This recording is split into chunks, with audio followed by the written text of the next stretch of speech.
Je vis avec une insuffisance rénale chronique. Insuffisance rénale chronique, vous connaissez?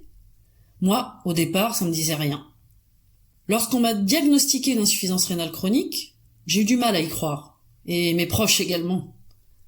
Cela a été découvert avec une prise de sang, prescrite par mon médecin traitant parce que je me sentais fatiguée.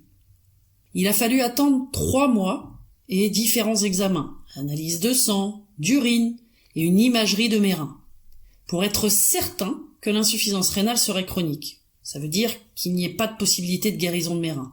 Les reins, tu sais, ce sont 2 organes d'une dizaine de centimètres, placés sous les côtes, de part et d'autre de la colonne vertébrale. Avoir mal aux reins, pour parler de douleur au dos, c'est une expression trompeuse. L'insuffisance rénale chronique ne provoque pas de douleur. Les reins sont nécessaires pour vivre, et s'ils ne fonctionnent plus, on peut avoir besoin de traitements que l'on dit de suppléance, la dialyse ou la greffe rénale. Ces 2 solutions ne sont pas parfaites, car les reins assurent de nombreuses fonctions. Ils fabriquent les urines en filtrant le sang, ce qui permet d'éliminer les déchets, de l'eau, de réguler la concentration des ions dans le sang. Ils fabriquent aussi des hormones comme l'érythropoïétine, l'EPO, qui permet d'avoir des globules rouges en quantité suffisante. Ils activent également aussi la vitamine D. Tous les jours, tu sais, je prends beaucoup de médicaments pour compenser ces fonctions, pour éviter que mon potassium ne monte, que mon sang ne soit trop acide ou que je sois anémié.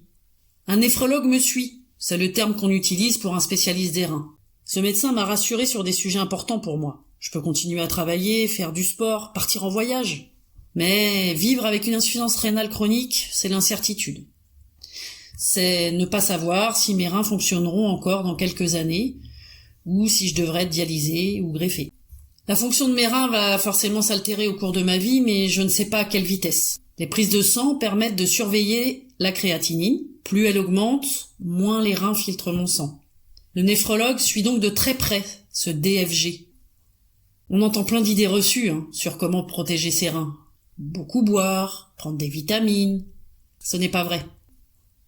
Pour protéger ses reins, il faut surtout une bonne hygiène de vie. Manger équilibré, éviter d'être en surpoids, ne pas manger trop salé, ne pas fumer. Le plus souvent, c'est une hypertension artérielle ou un diabète qui ont abîmé les reins, alors même que des traitements efficaces existent pour ces maladies. Parfois, c'est tout autre chose. Une maladie génétique ou auto-immune, par exemple. J'ai une insuffisance rénale sévère, dite terminale. Je n'aime pas ce terme. Comme mes reins fonctionnent désormais à moins de 15%, je suis inscrite sur la liste d'attente pour une greffe rénale, également appelée transplantation.